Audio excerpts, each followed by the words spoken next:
All right, we are here. How is everybody doing? We have Ibrimes Sena on X saying hi. Hello to you. We have Jonaside in the house. Hello, how are you doing? If you haven't guessed, today's show, we're going to talk about, are we in a simulation? Pretty simple, or maybe it's not. Um, but before I do, of course, everybody who's watching, this is Gen X News. Please feel free to go to the website and subscribe on whatever platform you're watching.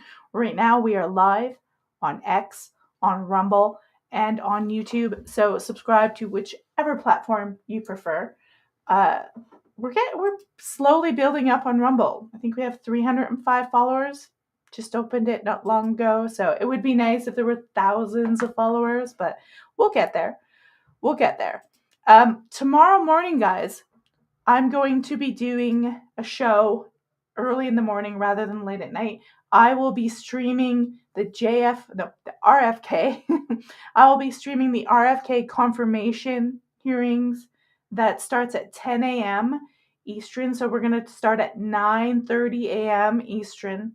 We're going to stream that, have some fun. I'll have my coffee here because it will be, I think, 7:30 in the morning where I am. So it's, if I'm awake, you'll be lucky, but we're going to do it Thursday.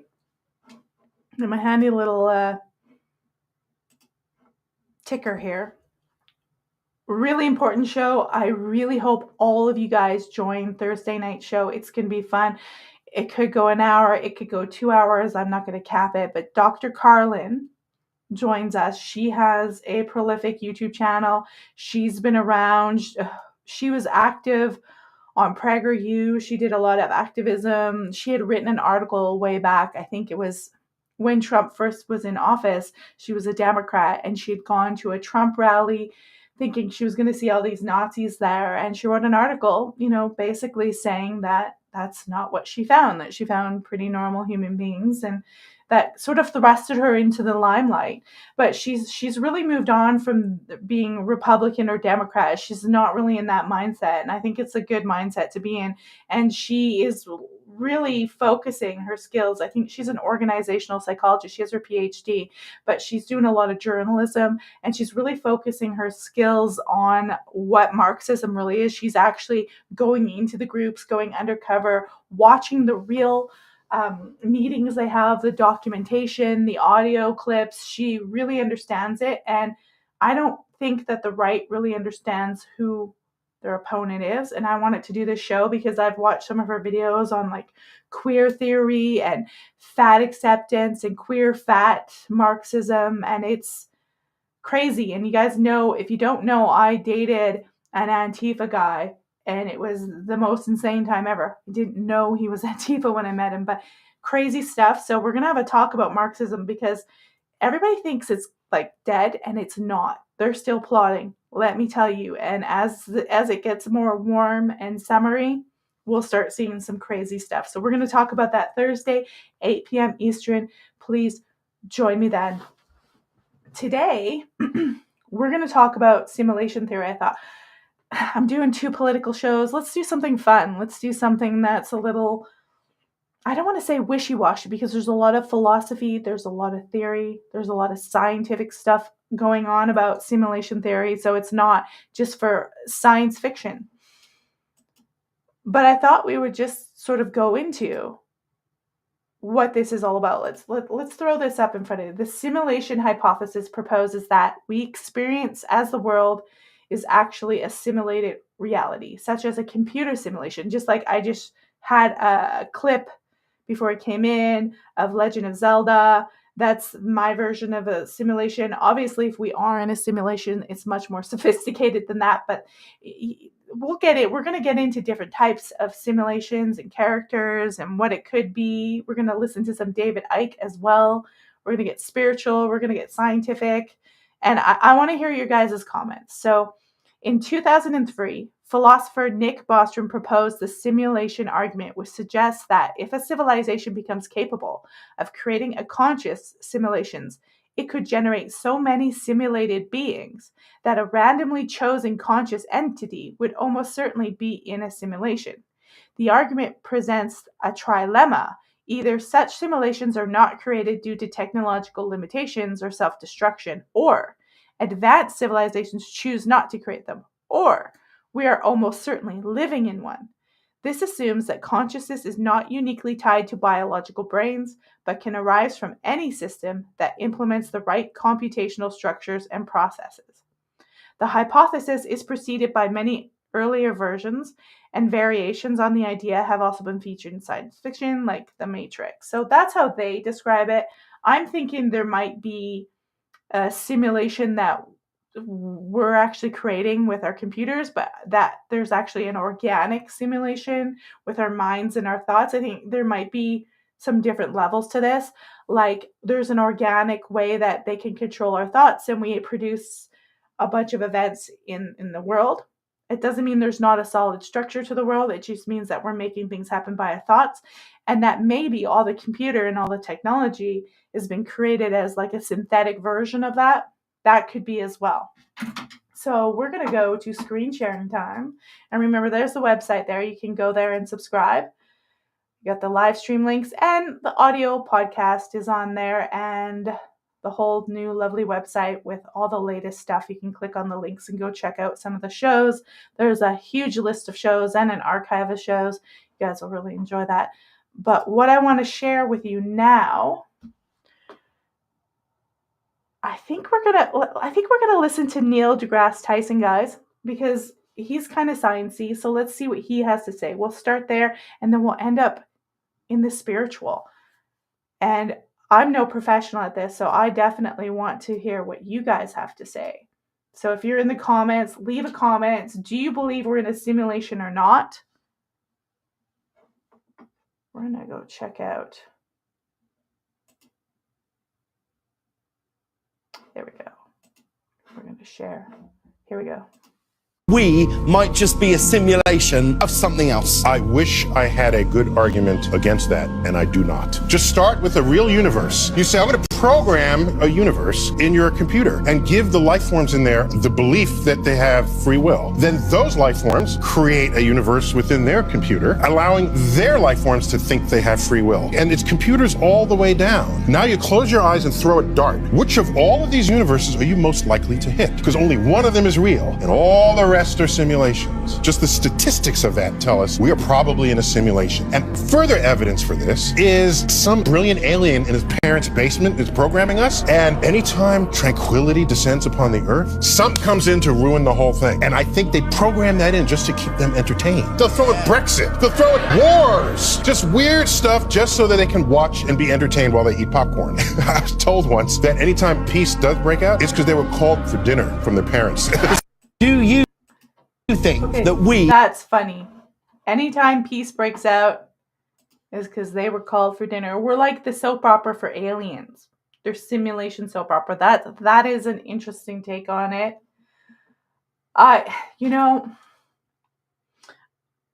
He's kind of saying it's unlikely we're the original.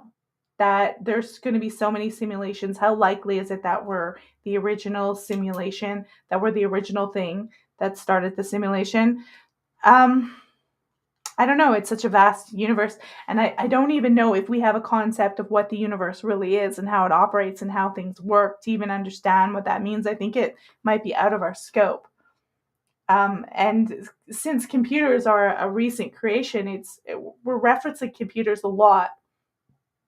Whereas before, we might have referenced it as something else. I don't know what that would be, but computer technology is relatively new. And it's totally changed the face of our world and made it completely different. But it seems like they still have to control our thoughts, not the computer's thoughts.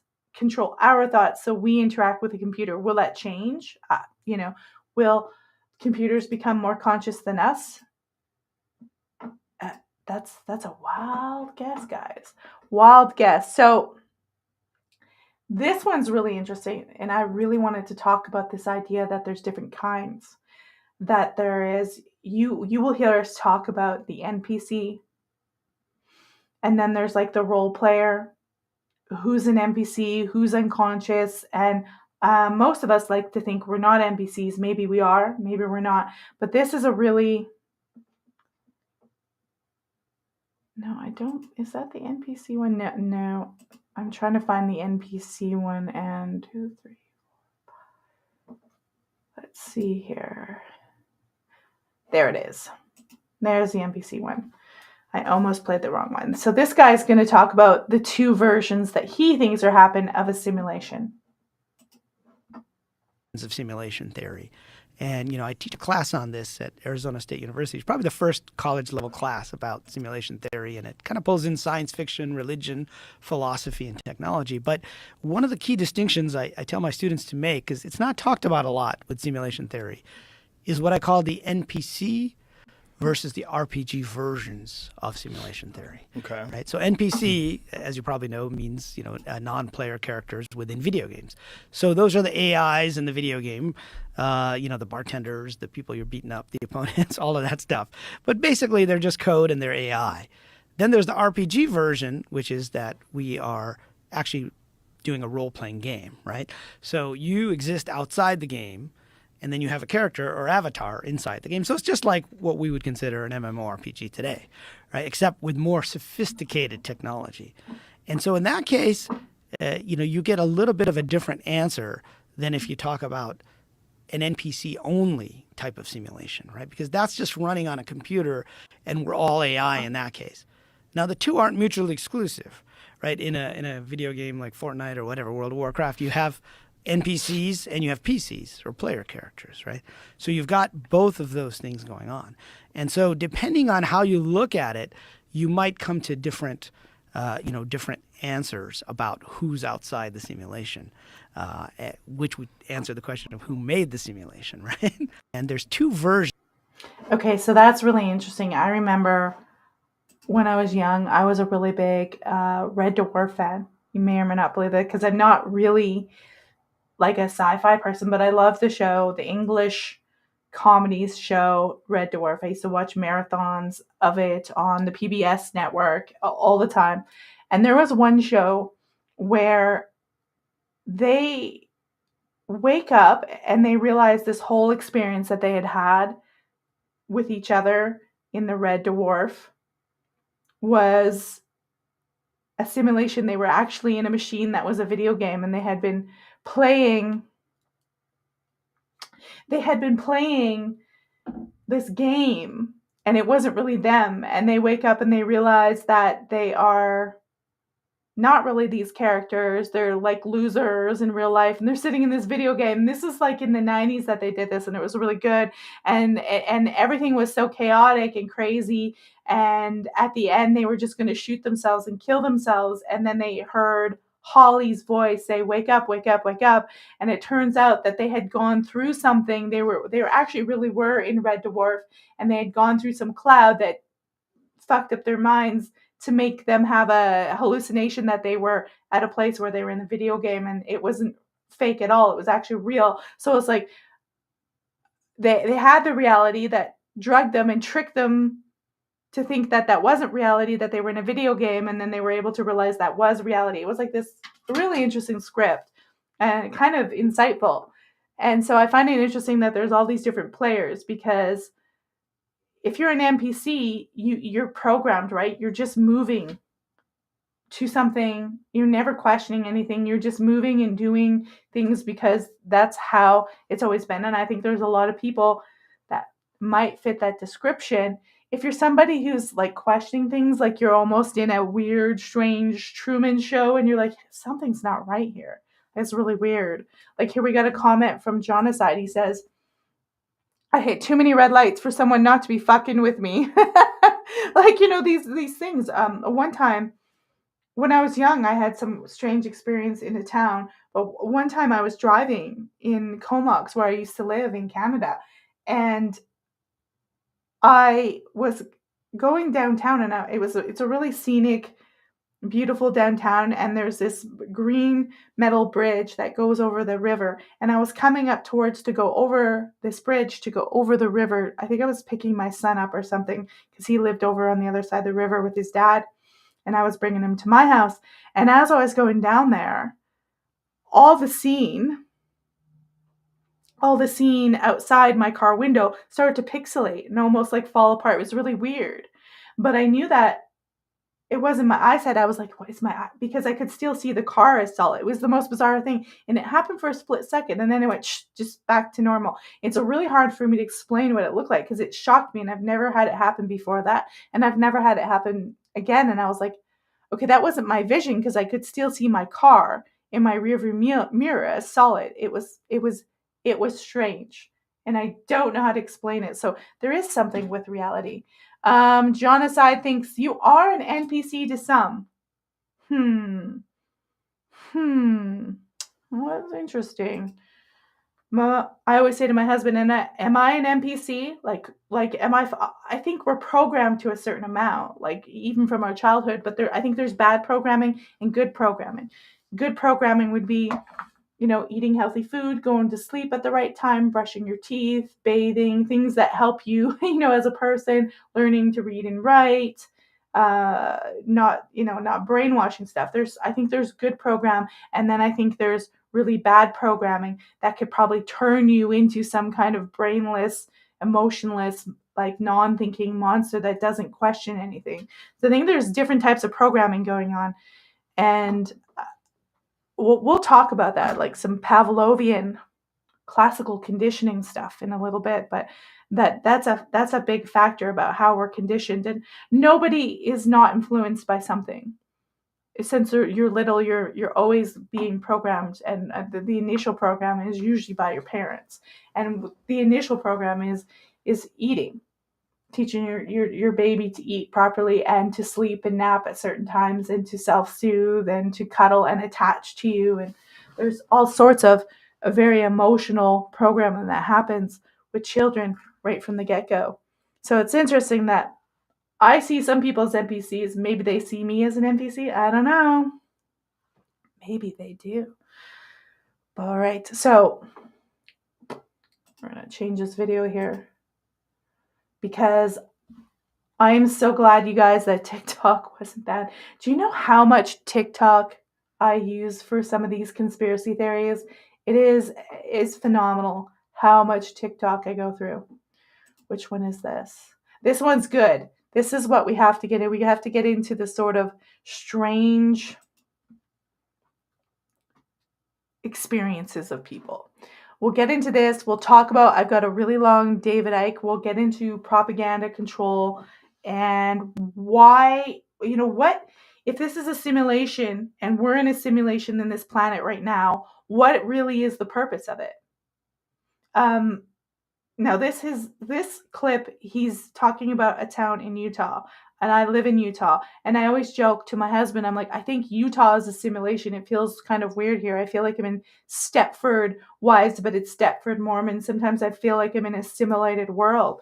And he laughs because he's like, yeah, I mean, you might be right. But this video was about a specific town. So let's watch. We go from this idea of what they think in science to how people might be experiencing some of this and feeling really weird. It can almost feel like a ghost town or a ghost story, or feeling out of place, or that something's wrong with the people there, that they're not behaving as people should behave. So let's check this story out.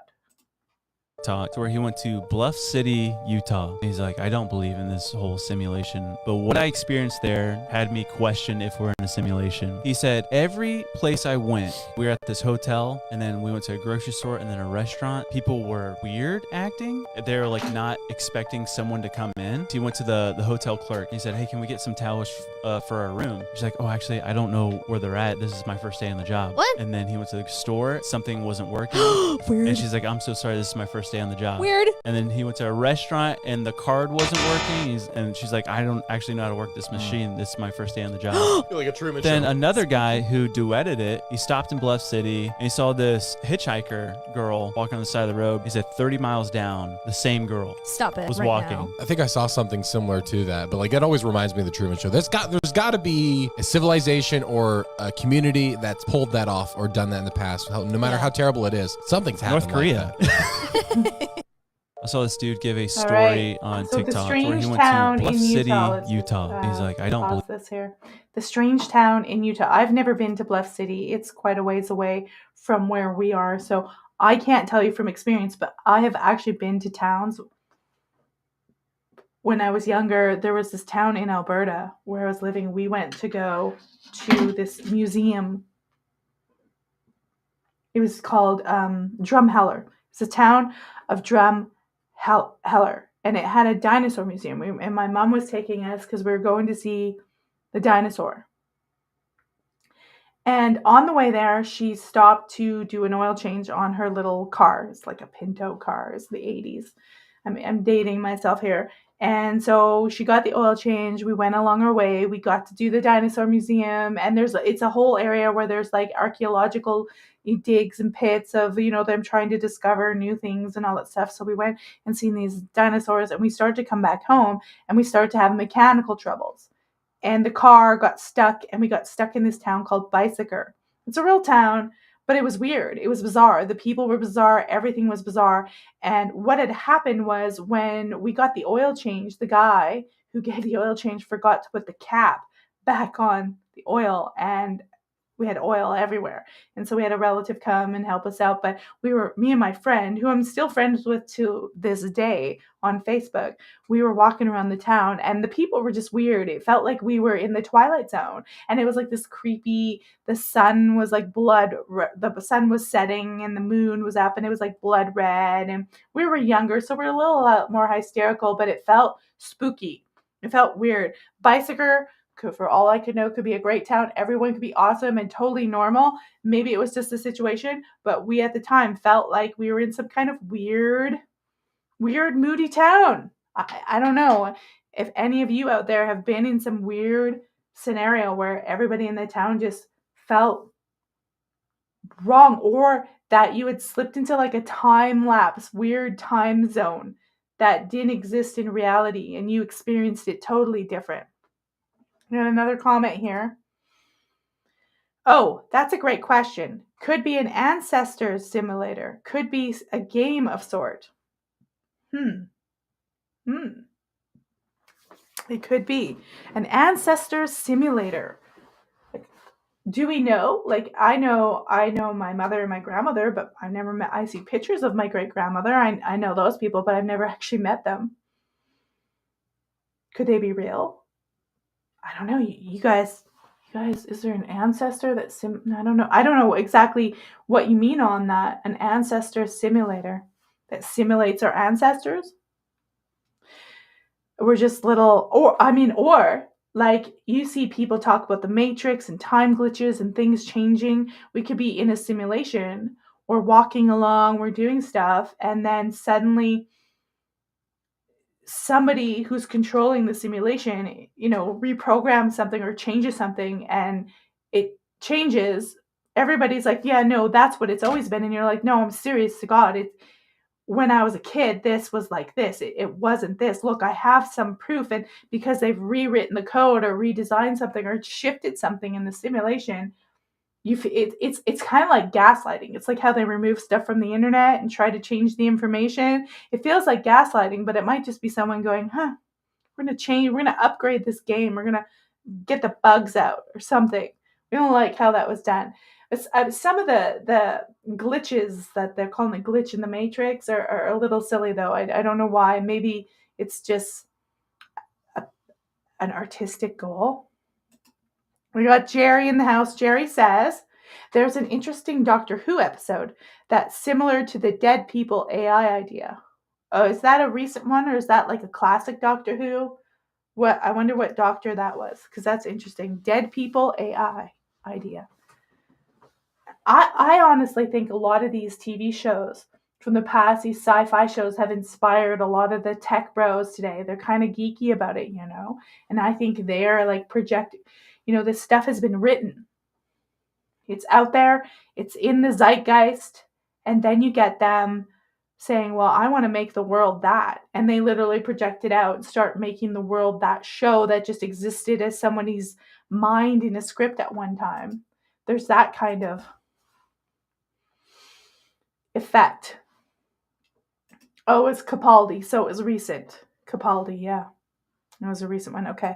I only watched, I wasn't a big Doctor Who fan. Sorry, British people. I think I watched the Tom Baker Doctor the most when I was younger. And then I watched the punk-looking one when they first bring it back. He has shaved head. I kind of watched those episodes, and then that was it for me. Jerry's gonna go find it. Spooky stuff. But there's this idea. That's an interesting thing about the dead being the AI, the ancestors.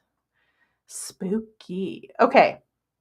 We had the Utah simulation. I'm talking about spooky things that I experienced. Let me know if you guys have had that, where you've gone to a place and you're like, this fucking doesn't feel real.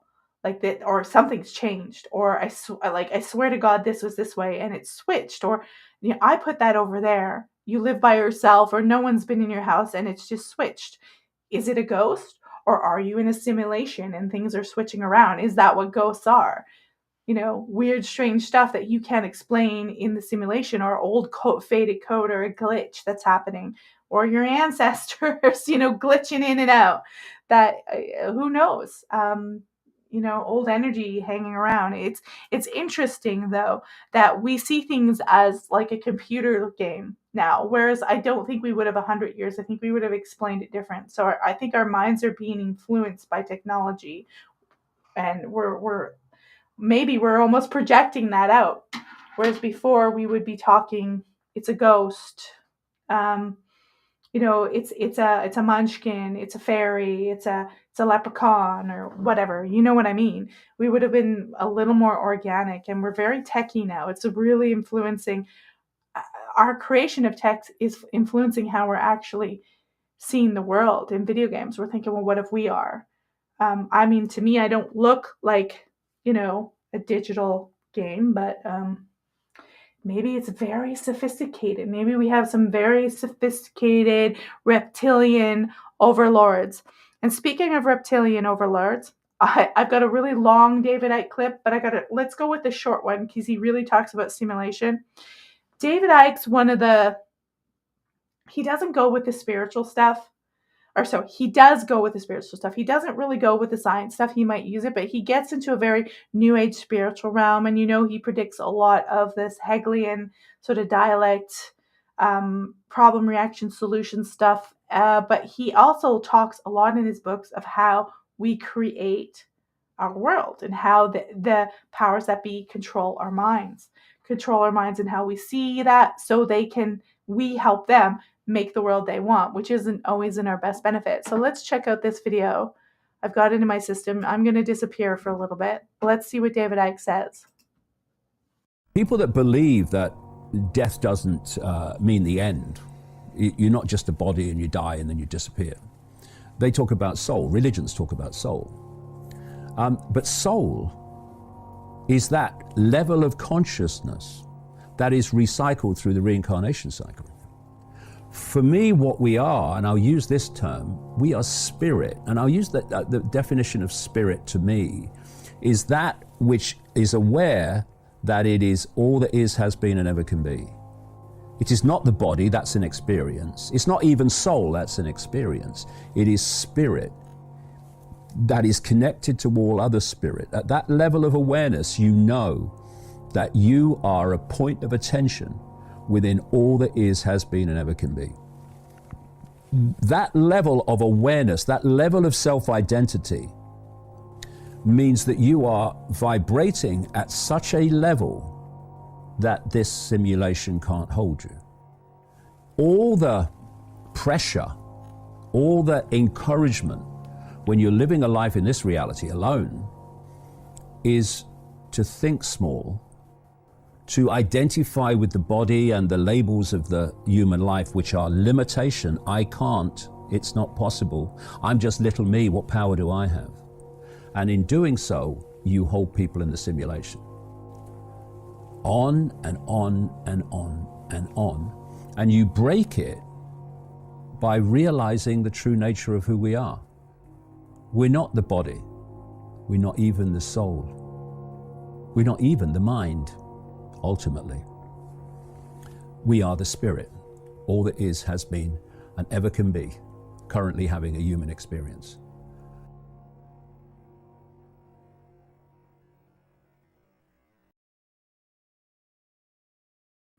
There we go, guys. That was David Icke. We are all that has been, will be, ever will be spirit having a human experience. We have Lucifer on here who says, no, you are not living in a simulation. Enlightenment is a pursuit, also not the goal. Well, I think what David Icke is getting at is that this isn't a simulation the way Neil deGrasse Tyson thinks of it, like a video game, that we're actually simulating a type of reality that is being controlled through our minds. And so I'd have to play that video again to kind of go through it, but it's kind of like we lock on to something when they focus our control, and so we make that a reality, and when we let go, it ceases to be. So it's why we have to, be kind of mindful of what you watch and who you hang around with and what you do. So we got reality is perception, and perception is all that I can see. Thank you very much. 100% awesome. Now, I have a really long David Icke clip. I don't want to play it quite yet, but I want to go into this really interesting, a little spooky. We got 2 more spiritual stuff, but I want to get into, after we talk about this, and a lot about marketing propaganda, and I want to talk about how they control. John Aside says, I don't mind Icke, but I think he's not right about everything. I find him... I do like him. I think he's onto something with that. Our minds are controlling and we're doing the perception. I think we're highly influenced by this idea that we're a simulation because we've created video games. I think that highly influences that idea because of our technology that we created. The Doctor Who episode, for anyone who's interested, is called Twice Upon a Time. Check it out, Wikipedia. Twice Upon a Time, Doctor Who. We're going to go into a little bit more of the spiritual. Now, I've been talking about Jordan Peterson. I've kind of abandoned the Jordan Peterson thing, but I think he served a purpose at his time when he was coming out. I think in a smaller dynamic, Jordan Peterson was important to talk to young men. I think he works really well as a psychologist dynamic, although there's some issues with him. And I think once he got bigger and bigger and took the money, you guys know that I'm not really happy with where it's going. Highly critical of some of the things he's saying. I think it's been highly influenced. So, I don't know, maybe he's been replaced in the simulation, but he's taken a lot of money. But in this video, he talks a little clip about simulation and reality. So we'll check it out. He's got me blocked. He's got, is this him here? Yeah, this is him. He's totally got me blocked because I called him out on some of his hypocrisies. He didn't like that much. Here we go. But let's give him the benefit of the doubt and hear what he has to say. This was a while back. He's got his little bow tie on. We're all constantly using our smartphones like almost 24/7 every day, right? And yet we never ever use them or even see them whilst we're dreaming. Yeah, indeed. Like, try asking your friends and family if they ever dream about using their phones. And this isn't just do you guys about dream phones, about it using your includes phone? Laptops and other smart computers? devices I too. don't. Like, you barely see them in dreams, right? So there's a theory that this might show we're living in a kind of simulation where something prevents us from seeing things like our phones in our dreams. Because when you think about it, most people usually don't notice things that could be bad for them because they are not very aware or happy, Right. Now imagine if you became more aware and happier. If you saw yourself just wasting time on your phone, you might decide you don't want that anymore, right? If a lot of people realize this, it could mean big companies would make less money from us. Yeah, now thinking about it, I don't remember ever having a dream where I was using my phone. Isn't it strange that we're all right, constantly using our smartphones like almost 24? Okay, so I have had a dream where a phone was in it, but it wasn't me using the phone. It was somebody else. This was years ago, and I had a suspicion about that person. It was like the Antifa guy, and he was trying to hide what was on his phone. I wasn't even with him anymore, but he was trying to hide some devious actions on his phone, and I think it was my inner self telling me something about him, that he's a psychopath, like really seriously. And the phone, he was trying to hide his phone, and I went to try and pick it up to see what was on it. And I'm not going to tell all of it. It was like really crazy, but it was revealing his inner like it was revealing something really, really bad about him. And from, I got rid of him, and he would always try to recontact me. And that dream was basically telling me, look, stop. Don't take the call. This guy is hiding serious darkness. And I listened to that dream because when I first met him, I had a dream that warned me about him, and I didn't listen to it. And had I listened to it, I would have avoided a lot of bullshit. I'll tell you that. We've got someone saying, I had a dream that I had my phone, but couldn't use it, and I needed to. So people do have dreams about phones. So I don't know if that one makes a lot of sense. I wanted to play that off you guys. We got, it is similar, comment in the comments, it is similar to why you do not see yourself in mirrors in your dreams. That's very interesting. Very interesting. I don't know. I'm trying to think. Have I ever seen myself in a mirror? I don't think that I have. I can't remember all my dreams, but I don't think I've seen myself in a mirror.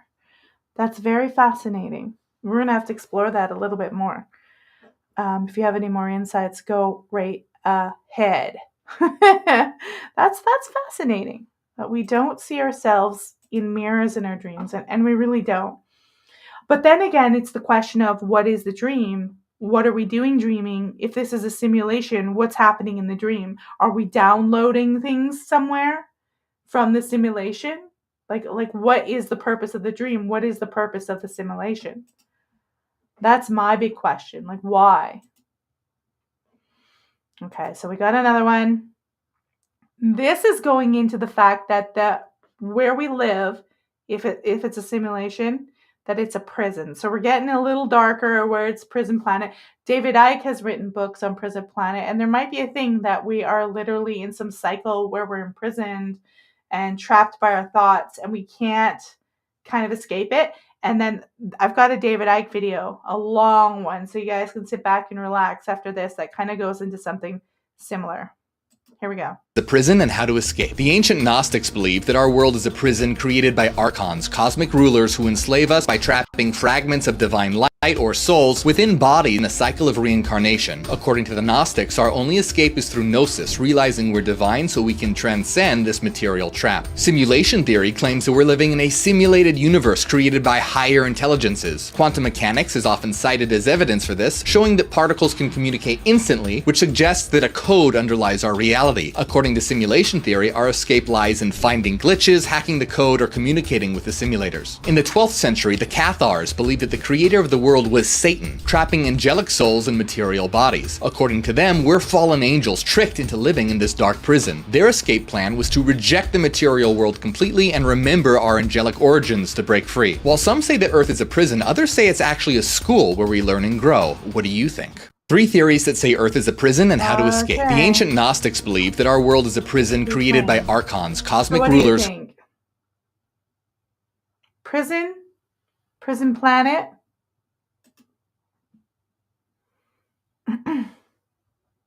What is going on? I think this he's showing up as Lucifer, he's showing up as Revel Life something on this screen. He's showing up on 2 of my screens, and he's trying to play like he's some kind of Lucifer and we're his children. Whatever makes you feel grand, buddy. You have fun with that. You have fun with that. That's a little bit delusional. No, but none of us are your child, just so you know. That's so fucking crazy.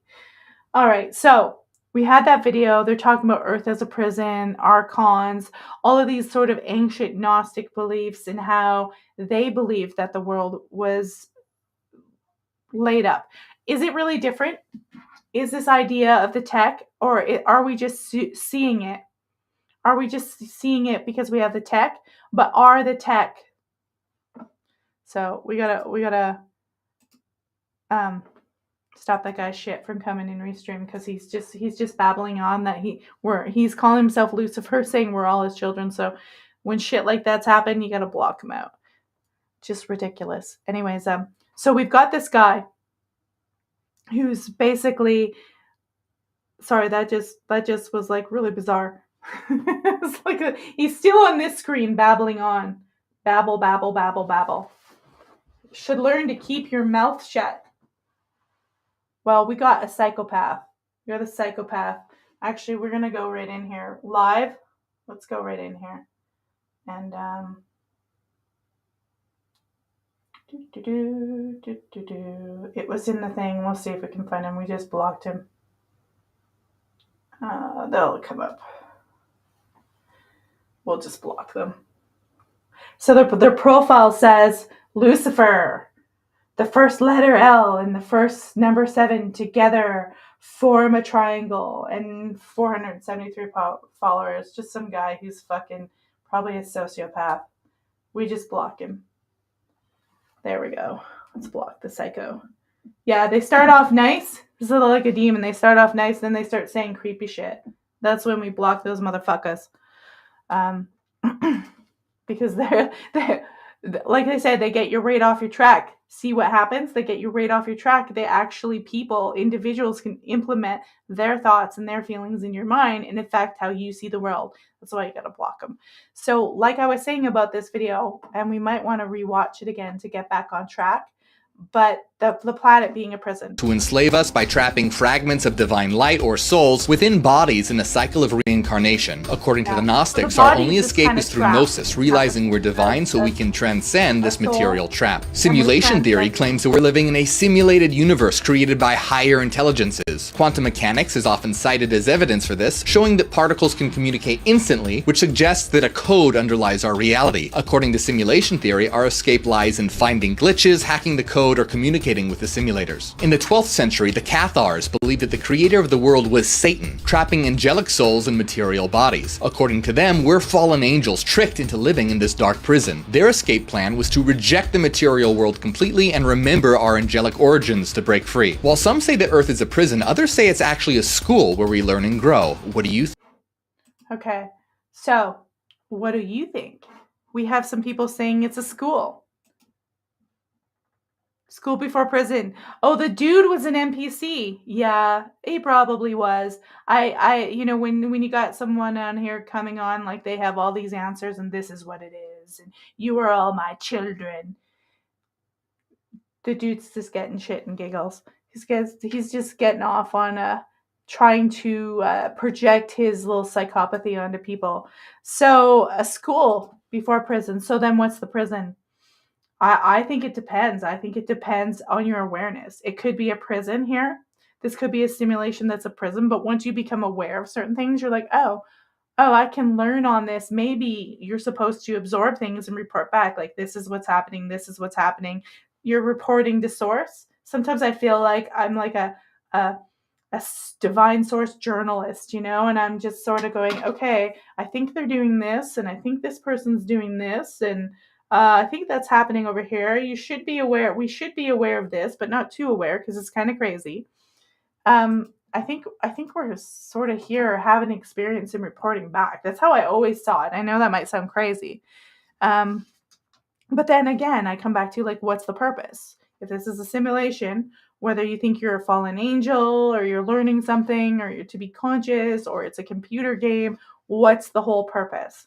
Experience, love, experiencing yourself as something else, God having an experience of himself in multiple different ways. I mean, if you believe in a God, some of you may not believe in a God. That's fine. All right, so we're going to go into a little bit more David Icke. This is a long one. I get to take a break. You guys get to take a break. And listen, it's about 7 minutes long, and David goes into a little bit more elements of the universe. Point where you so suppress them that you can go for your third temple. And, you know, what's happening is you've got these biblical prophecies. This is a prophecy from Ezekiel in the Old Testament, apparently. And what you want to do is make it appear as if biblical prophecies are happening. Well, they're not happening organically because God has willed it.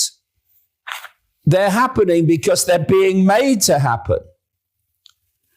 And so you are seeking not just to pull in Jewish people in support of all this because they think, oh, the biblical prophecies are happening, the Messiah is coming. You also seek to pull in the Christian world, especially the Christian Zionist world, which is obsessed with Israel, but you want to pull in the Christian world. You want them to believe that their Bible prophecies are happening, while all the time you are making them happen. And you know, it's interesting. I've made this point a number of times in the last year or so, how this Christian centric and Christian focus has been expressed through right-wing politics. Now, it always has been connected to Christianity, right-wing politics, but it's really, really moved center stage in this Trump campaign. And you've seen how so much of the so-called alternative media, what I call the mainstream of it, the MAM, has also become so Christian focused. Now, all this is about building this belief that biblical prophecies are happening leading to the third temple, when actually it's all being made to happen. So that's some of the background. And as I was going to say a few minutes ago, the prophecies, I mean, they're ludicrous. I mean, one of them is that in the end times, you know, before this new temple is built, then there has to be the sacrifice of a red heifer. And they've now got red heifers in to make that appear to be happening.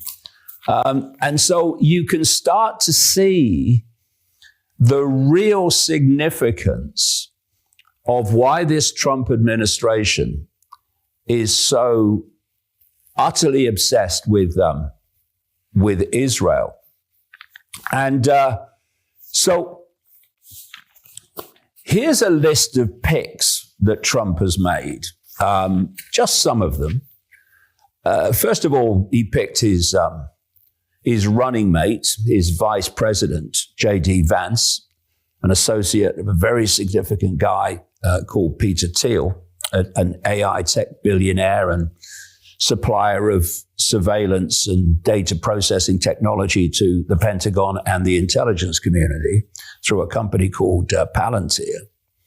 He's picked Mark Rubio as Secretary of State, absolutely Israel obsessed. Mike Waltz as the National Security Advisor, ditto.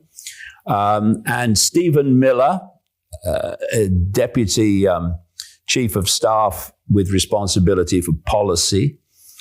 He's picked Steve Witkoff, and he's the Special Envoy to the Middle East, and he's absolutely Israel obsessed, as all these people are.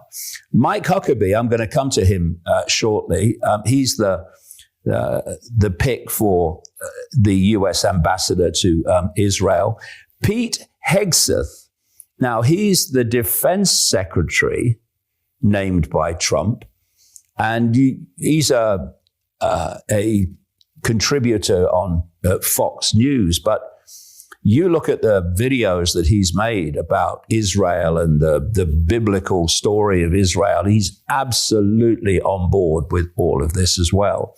Kristi Noem, she's the Homeland Security pick, and Israel is the center of her world.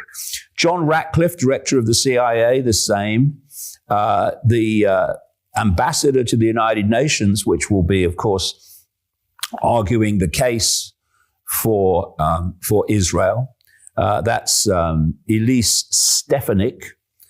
Lee Zeldin, he's the environmental protection pick, ditto. And then you've got Elon Musk, who's a friend of Benjamin Netanyahu, and Vivek Ramaswamy, Israel-centric, also a business associate of Peter Thiel.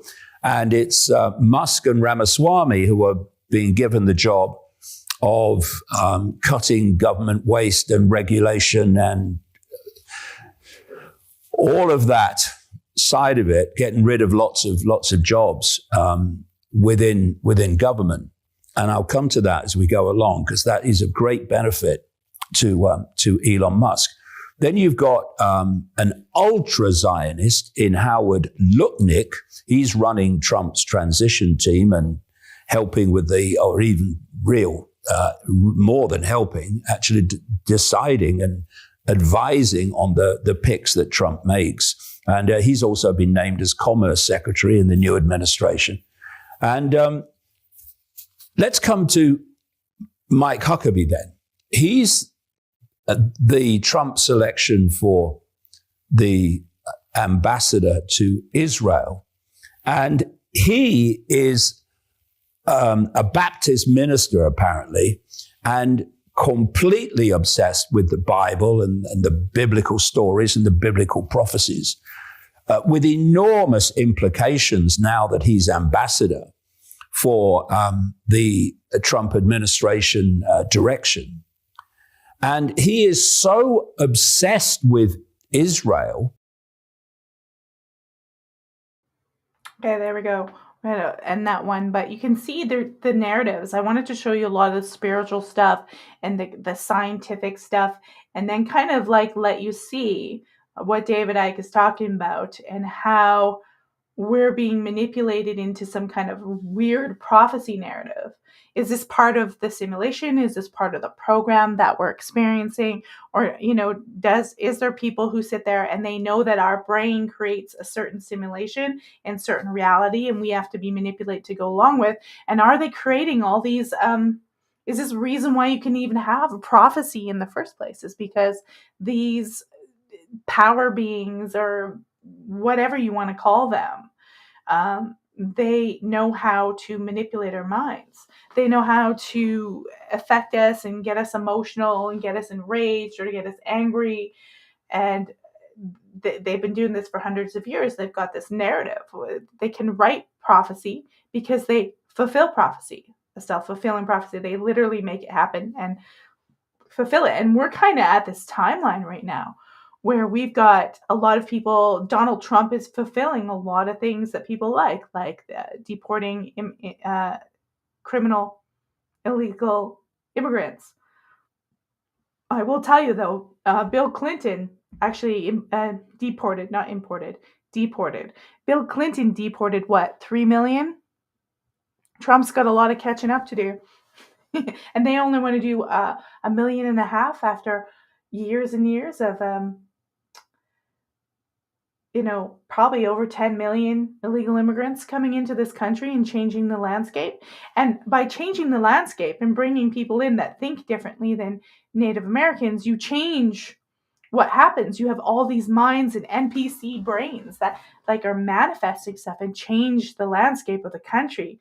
And I think that's the purpose of it. And you can control them. You can have cheap labor and all this stuff. But they're pushing this really biblical narrative going on, and it doesn't have to happen.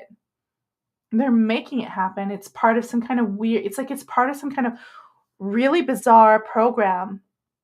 And I want to kind of look at psychology and what they realize. Let's see, we got a comment here. We've got a comment from Joseph. Thank you, Joseph, for tuning into the show. Please subscribe and thumbs up if you like the channel. He says everything those people do is social engineering. Exactly. And it's psychology looked into this. There's a basic conditioning psychology. Let's just pop up an image here for you guys.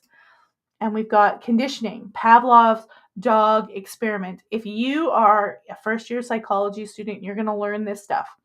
Unconditioned stimulus, unconditioned response, right in front of you here. If you're listening to this on audio, sorry, go check the video version out. Go to genxnx.com and click on the links to the live streams. You'll catch these videos. But you have an unconditioned stimulus, unconditioned response. You've got the bowl of food and the dog salivating just because he can kind of smell it. Now, and this is before conditioning. Then you have a neutral stimulus like the bell. The dog's not responding to the bell. So what do? If you want to condition that dog, you combine delivering the food that does the response with the bell, and you condition the dog to react to the bell. So when he hears the bell ring and you give him the food, he starts salivating. And if you do that enough times, all you have to do in future is ring the bell and he'll start salivating. And that's kind of things that they do. This is so simple, and I'm sure it gets complicated, but that's literally the basics. Pavlov's dog experiment. Go back to it. The ABCs, the Sesame Street version of conditioning. You go back to that. That is how they start to condition us. They know there's things that we like. They know there's things that we want. There's certain things as mega people want, and jobs and whatever, and they'll attach it to another conditioning element, and then they'll make you think you're getting the food, that make you think you're getting the goods, and then they'll pull that away, and they'll leave. Let's say in this case, they know that people are worried about being replaced. There's been massive immigration. They know people are worried about jobs, so they tell people, we're going to build these freedom cities. And you're going to have jobs, you're going to build a family, you're going to do all this stuff. And as part of this freedom city, it's going to be like this tech wonder. You're going to have all this stuff, great charging stations. You're going to have all the stuff that you need. And then they convince people to get in those freedom cities, but they take away the whole, you have freedom, which is they take that away, and then all that's left over is the surveillance, right? I'm kind of going off. It might be more complicated than that, but they can kind of trick you because they know how to stimulate you on this basic Pavlov dog experience. It was done. When was the Pavlov dog experience done? It was done, let me tell you, it was first experimented in and written about, and it's such basic. We'll go into classical conditioning. It's so basic, they don't even tell me what year. But there's like forward conditioning. Learning is fastest in forward conditioning. They also go through like negative reinforcement, positive reinforcement, delay conditioning. Like in delay conditioning, the CS is presented and overlapped by presentation of US. That's they're using, what is that again? Yeah, the unconditioned response and the conditioned response. They have trace conditioning, where things don't overlap and don't connect with each other. They have simultaneous conditions where both the conditioned and the unconditioned happen at the same time. They've totally experimented with this over and over and over again. So they know backward conditioning, temporal conditioning. I'm going to link this page. You guys can go check it out, and you will see how they know how to control our thoughts to project the world. Paul from Newcastle is in the room. Hi, Paul. Thank you for joining the show. That's Paul from Newcastle saying hi. Thank you for coming by. Type in conditioning or Pavlov experiment. That's all you really have to do in Wikipedia, and you'll see there's all these ways they condition us, and they are definitely using this. We also have Freud. He knows a lot, and his nephew Bernays was into basically propaganda and marketing and brands. And like I tell you, we're always being controlled by all these images. Go watch what's it called? That movie from the 80s with Roddy Piper in it. Come on, guys, help me out. It's They Live. And they show you that they're trying to make us procreate and they're trying to make us consume, but there's other stuff that they want us to do. There's other things that they want us to do, not consume. It's actually in reverse. They want us to go into little cities and they want us to, live in little boxes like little rats. And they want to condition us to accept these terms. And how they do it is they combine certain things with others, and then maybe they do a bait and switch. Maybe they present something as great that's not really great. They combine the food with a bell, so to speak, and then they take the food away, and they just, in future, you come running and salivate because they're ringing the bell. And I think that's what's really happening in our world, but at a much complex level and so confusing. And they also combine that with other tricks to make our minds, simulate the reality that they want to see. And I don't know why. Thank you, Genocide They Live. I don't know why they want such a dystopian reality. I don't know why anyone would want that. But I think we've slowly been easing into that dystopian. If you go and just look at our entertainment and the phases that it goes through and how dark it's gotten since the 1930s. Even TV. Annie Kurtz. Hi, Annie. Welcome to the show. Be sure to subscribe. Go to genxonx.com. You can follow us on X. You can follow us on Rumble. There's also the live show. Thank you for stopping by. Oh, listen to this one. This is good. Paul from Newcastle says the Royal Mint has a new £2 coin with George Orwell 1984 coin. Well, I'm assuming, Paul, you're from Newcastle. So do you notice, Paul, if you could answer me, are things getting tough there? Do you notice? I was in England in 2012. I'm assuming you've lived there all your life and you're seeing a drastic difference in England. I was watching videos the other day, even from the 80s and the 70s, and England is not, it's like people want their culture back. Things are getting crazy. It is so Orwellian and they're watching us. And I really think that we're being conditioned, and we have to realize how much control we have. We have to realize that our minds may be producing this reality altogether. And I've always said before on the show that I think all they need is like 20 or 30% of the minds to control. And then it kind of goes into like compound interest. They're the banker's favorite thing in the world that I think should be illegal. I think it should be illegal. I don't mind a little fee here and there for borrowing money, but compound interest is the devil's work. But it kind of happens like that, where you get so many people, it echoes forth and it becomes like a mind virus.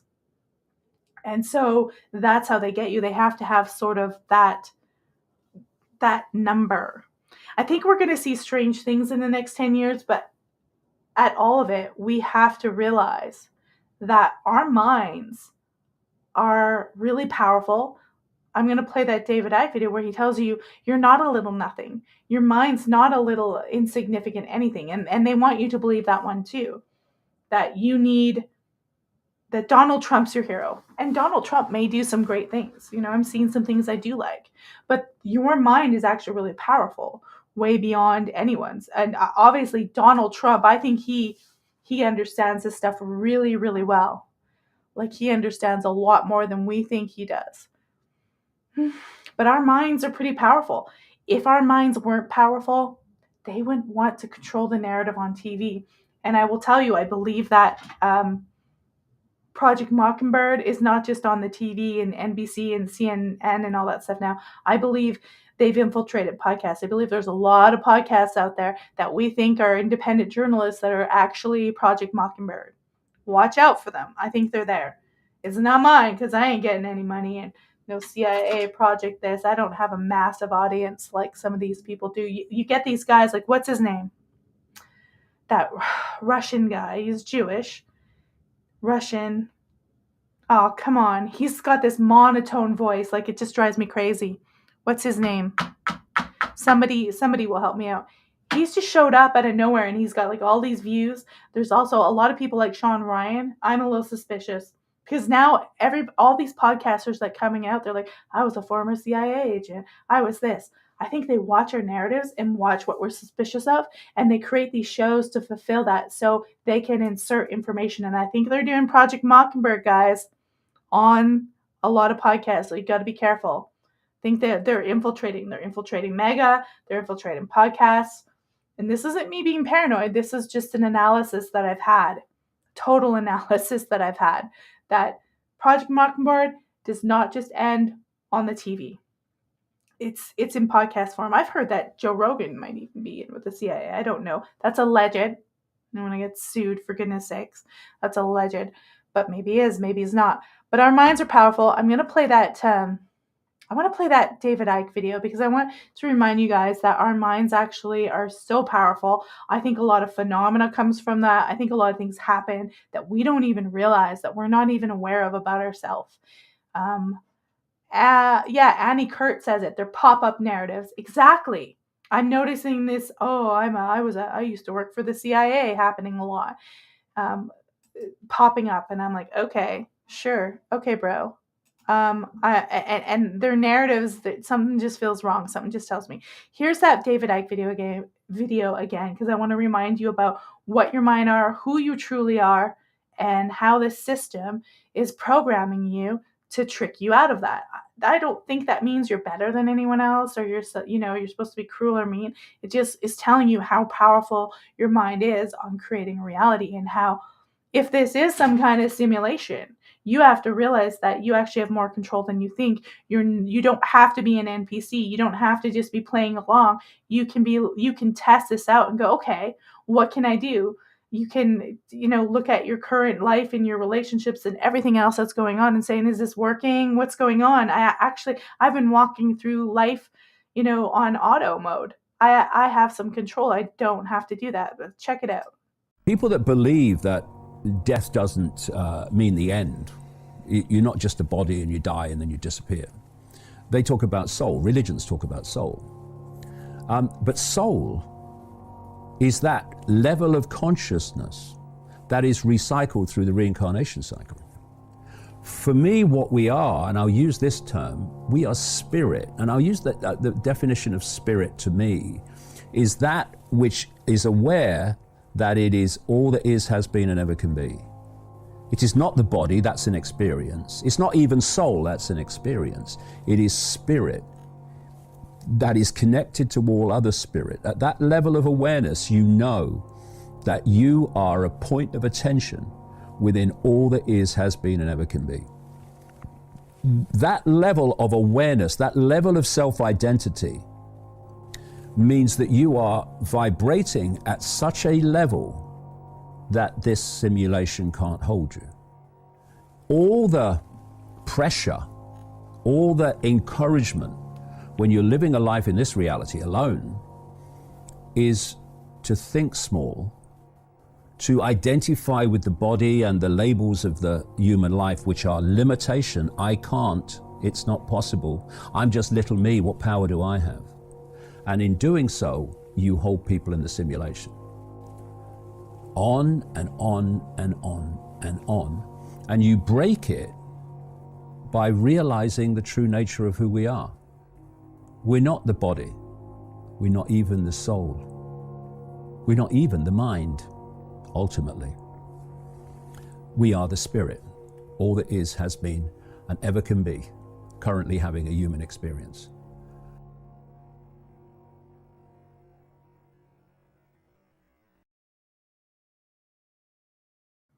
So you heard it from David Icke, guys. We are how to break the matrix, how to break this, assimilation, or how to have influence over it, is to realize who you really are, to realize that you're not just some dumb, stupid person working a 9-to-5 job, that you matter. You have effect on your environment. You're connected to everybody else. It's why we don't want criminals and we don't want these things. We don't want bad NPCs being brought in here to do the dirty work of psychopaths or whatever they are. We actually matter. Our thoughts go out into the universe and speak and say things, and we just have to learn how to control that and how to speak properly and how to know what we want and that we're okay. We all get locked up in the body. I mean, I like to wear makeup. I like to keep healthy. It's a good thing to keep your body healthy. And sometimes, people come on and they'll criticize what you look like, and you're fat and you're this and you're an ugly, I'm an old Gen Xer. I'm getting old. I'm not some sexy young girl anymore. Who fucking cares? It doesn't really matter anymore. Your mind controls a lot of things. And you see these major figures out there, the Tates, all of these people that are out there.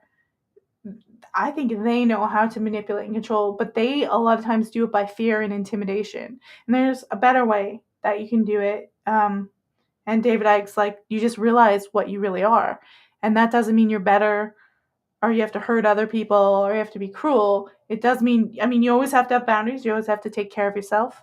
But you have to realize that this mechanism in here and the thoughts that swirl around in it and the feelings that come in, and it's pretty powerful. If it wasn't, they wouldn't want to control it so bad. They wouldn't want to harness the narratives, and they wouldn't be hijacking it. Like, I'm convinced they've hijacked MAGA a long time ago. And we have a lot of real tech people who, I don't know if they have a soul. I don't know what's going on, if they're autistic. I don't know what's going on with these people. But they have an agenda that probably isn't the healthiest for us. And we have to project what we want out there, I guess, and keep going for it. And I wouldn't be moving into a 15-minute city, a smart city, a freedom city. I wouldn't be moving into, Elon's workplace tech city. That is, that's enslavement. That's tying you, that's not necessarily free land. And so that's all I have to say about the simulation. I think some of that's true. I don't know if I think it's a video game. I know I played Legend of Zelda at first to kind of tease you into that, but I don't know if I feel like it's a video game. I think it's more of our minds, our projectors, and they simulate reality, and we're interacting with it. And I think it's a lot more complicated than we can really wrap ourselves around. And I liked ending with David Icke's message again, because it's a lot more inspiring than "we're gonna die."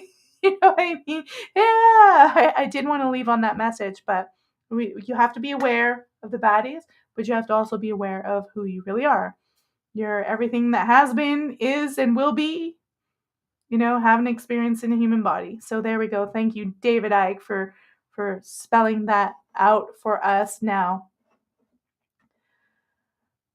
here we got one. I'll read our comments. People are like lighthouse. Some people are searching for light and can't see the light. It's all within, like a lighthouse. You have the key. Thank you very much, Paul. Now I'm going to remind you guys, tomorrow morning at 9:30 a.m. Eastern, I'm going to be streaming the confirmation to RFK Jr. He's big on Make America Healthy Again, so I want to see what they have to say. So I'll be here with my coffee. Maybe I'll be here in my pajamas. I don't know. We'll see. Now I'll probably look presentable. We're gonna stream that live, and hopefully I can withstand it. If hopefully it's not overbearing, because some of these people in the Senate can get like really annoying. So I know I might have to turn my camera off and realize that I'm all that has been, is, and will be. All right, so that's that one. And I really encourage you guys to join us on Thursdays. Dr. Carlin's coming in, and if you don't know who Dr. Carlin is, just Google her name. A lot of stuff will come out about her. She is going to be in here, of course, talking about Marxism, what it really is, who's operating it, what's going on, what they really do believe, and what we can kind of do about it, and how to be aware of it, because it's still out there. Just because Trump won, you don't get to rest, you guys. Nobody gets to rest in this world. Your mind's always working. They're always trying to manipulate it. They're always trying to condition it. So you just always have to be aware. And we're going to have an interesting talk with Dr. Carlin Borisenko. Please join me on Thursday, 8 p.m. Eastern for that. And you know what, guys? I'm going to tune out here. Thank you so much for joining. Oh, we got a link. Smart City. Smart City 2028. Oh my goodness. Those fires. I know it seems so pointless because we see a lot of chaos happening. We see a lot of chaos happening, but my husband keeps telling me, you got to vibe above it. You got to know. And David Icke's reminding us of what we have to do. And it's hard because we're controlled. And like I said, I think they're even controlling us on the internet now. So it's not just CNN anymore. They're sneaky. And these guys they're not just going to let go. Come on. They're in it. They're in it to win it. Right. Thank you, Annie. Thanks, Paul from Newcastle, for joining. Thanks, John Aside. Thank you, Jer. Even I'll say thank you. We had this little Lucifer, Satan, psycho guy show up. Thanks for showing up, and I hope you get better. I hope you're well and not crazy, and you're not our satanic daddy. We deny that. We reject your offer, and we do not consent, sir. So have a nice day, everybody. I'm gonna pop off, and I will see you tomorrow morning. Be here early, 9:30 a.m. That's 7:30 my time. That's 6:30 a.m. Pacific. I will see you guys later. Take care.